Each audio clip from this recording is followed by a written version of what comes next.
تو اللہ رب العالمین نے اس آیت طیبہ کے اندر اہل ایمان کو مخاطب فرمایا اور فرمایا یا ایھا الذین آمنوا انفقوا مما رزقناکم، کہ اے ایمان والو اس مال میں سے خرچ کرو جو رزق ہم نے تمہیں عطا فرمایا ہے۔ تو یہاں پر ایک چیز ہمیں پتہ چلتی ہے کہ محنت انسان کی ہوتی ہے، تگ و دو انسان کی ہے، اسٹرگل انسان کی ہے،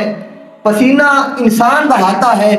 لیکن اس کو رزق مہیا کرنے والی ذات اللہ رب العالمین کی ذات ہے۔ خالق کائنات فرماتا ہے انفقوا مما رزقناکم، وہ جو اپنی محنت کی کمائی ہے، جو ہم نے تجھے رزق عطا فرمایا ہے، اس رزق میں سے ہماری راہ میں بھی کچھ مال جو ہے وہ خرچ کرو۔ یہ نہیں کہا گیا کہ اپنے ہاتھ کو روک لو، بلکہ قرآن مجید میں ایک مقام پر بیان کیا گیا الشیطان یعدکم الفقر، کہ جو شیطان ہے کہ وہ تمہیں یہ ڈراتا ہے کہ تم اس کی راہ میں اگر خرچ کرو گے تو تمہیں فقر اور فاقہ جو ہے وہ پہنچ جائے گا۔ تمہیں یہ فکر لاحق ہو جائے گی کہ اگر میں اللہ کی بارگاہ میں کچھ مال پیش کروں گا تو میں خود کیا کھاؤں گا، اپنے بچوں کو کیا کھلاؤں گا،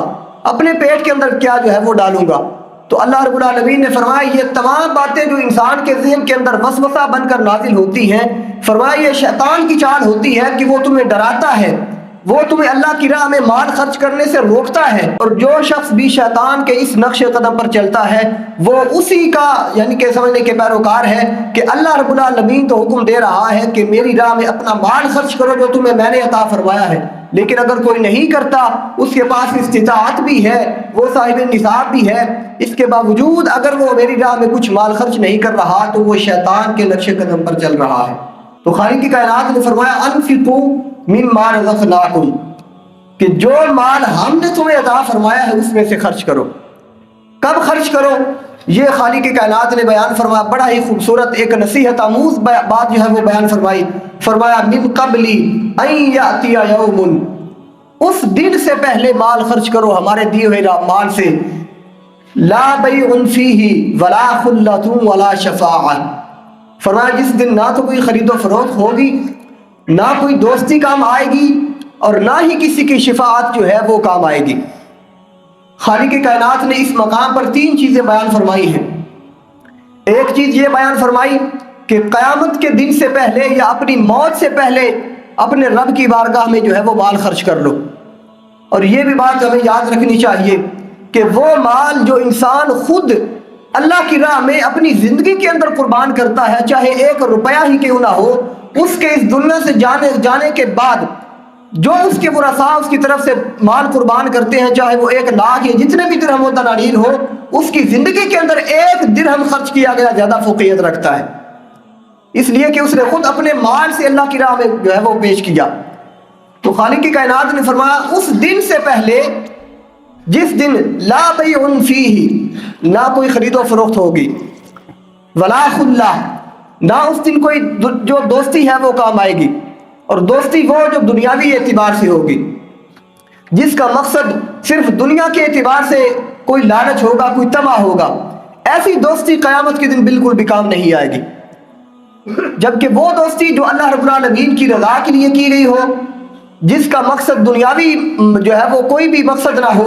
اور اللہ رب العالمین کی رضا اور اس کی خوشنودی ہی مد نظر ہو، وہ دوستی نہ صرف اس دنیا کے لیے فائدہ بخش ہے بلکہ آخرت کے اندر بھی وہ فائدہ مند ہوگی۔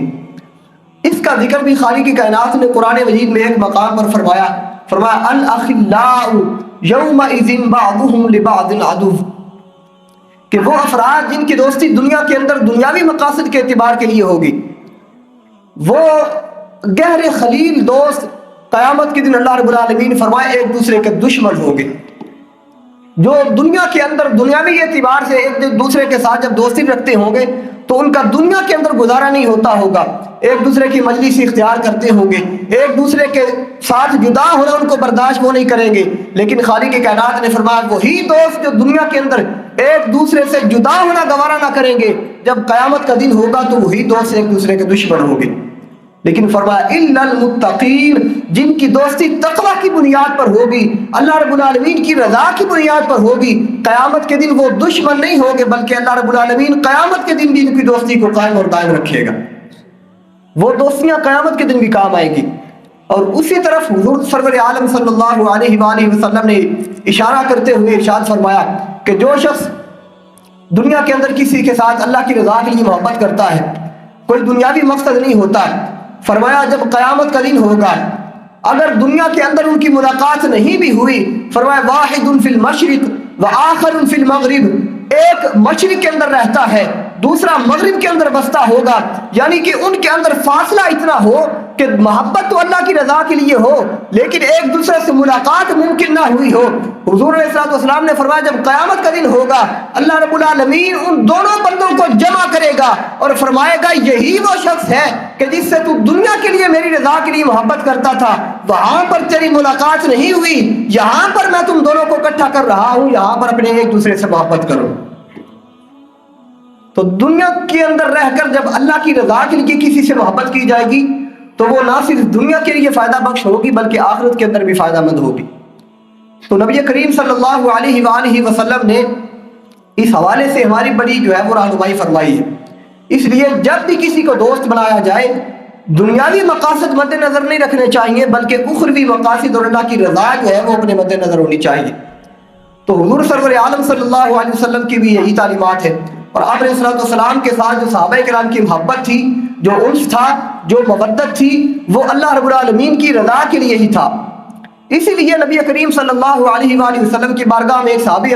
وہ حاضر ہوئے، عرض کرتے ہیں یا رسول اللہ ہم دنیا میں آپ سے جب آپ کی زیارت کے مشتاق ہوتے ہیں، آپ کو دیکھنا ہمیں مقصود ہوتا ہے، آپ کی بارگاہ میں حاضر ہو جاتے ہیں، لیکن یا رسول اللہ میرے دل کے اندر یہ خوف ہے کہ جب قیامت کا دن ہوگا جنت کے اندر آپ اعلیٰ مقامات اور اعلیٰ علیین پر فائز ہوں گے لیکن ہم پتہ نہیں کس مقام پر ہوں گے، ہمارا اپنا مقام ہوگا، یا رسول اللہ وہاں پر جب ہم آپ کی دیدار کی خواہش اپنے دل میں رکھیں گے تو یا رسول اللہ وہاں پر ہمارا کیا بنے گا؟ نبی اکرم صلی اللہ علیہ وسلم نے فرمایا المرء مع من احب،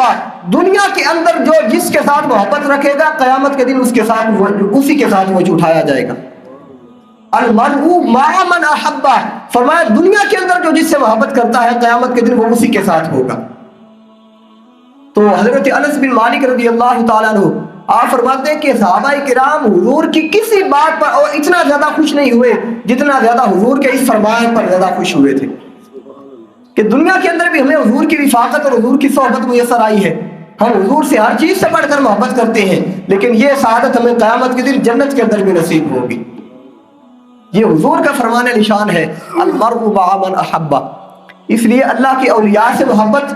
اور حضور سرور عالم صلی اللہ علیہ وآلہ وسلم کی ذات طیبہ سے محبت یہ عام شے نہیں ہے، یہ عام نسبت نہیں ہے، بلکہ یہ دنیا کے اندر بھی کام آنے والی ہے اور آخرت کے اندر بھی کام آنے والی ہے۔ تو جس دوستی کا یہاں پر کہا گیا نا کہ وہ کام نہیں آئے گی، وہ دنیا کے اعتبار سے جو دنیاوی مقاصد اور غرض اور لالچ ہوگا نا اس کے بارے میں فرمایا ولا خلہ، کہ اس دن کوئی دوستی وہ بھی کام نہیں آئے گی، ولا شفاعہ، اور نہ ہی کوئی شفاعت وہ کام آئے گی کسی غیر مسلم کے لیے شفاعت۔ حضور نبی اکرم صلی اللہ علیہ وآلہ وسلم کی جو شفاعت ہے شفاعت کبریٰ جسے کہتے ہیں، جو حضور نبی اکرم صلی اللہ علیہ وآلہ وسلم کے کئی فرامین اگر دیکھے جائیں تو ان کے اندر اس بات کا ہمیں معلوم ہوتا ہے جو ہمارا عقیدہ اور نظریہ ہے کہ قیامت کے دن اگر گناہگاروں کی بگڑی بنے گی تو حضور کی شفاعت سے بنے گی۔ قیامت کے دن اگر کسی گناہگار کی بخشش ہوگی تو وہ حضور نبی رحمت صلی اللہ علیہ وآلہ وسلم کی نگاہ نبوت اور نظر کرم کا وہ صدقہ ہوگا۔ اگر سرکار مدینہ صلی اللہ علیہ وآلہ وسلم کسی کی شفاعت فرمائیں گے تو اللہ رب العالمین اپنے حضور کے اشارہ ابرو پر ان کو دوزخ سے نکال کر جنت میں داخل کر دے گا۔ اور اسی لیے خالق کائنات نے فرمایا عسیٰ ان یبعثک ربک مقاما محمودا، اے میرے محبوب ان قریب میں تجھے مقام محمود پر فائز کروں گا۔ اور مقام محمود وہی ہے کہ سرکار مدینہ صلی اللہ علیہ وآلہ وسلم کو شفاعت کبریٰ جیسی سعادت سے نوازا جائے گا۔ تو یہاں پر جو شفاعت مراد ہے وہ کون سی ہے؟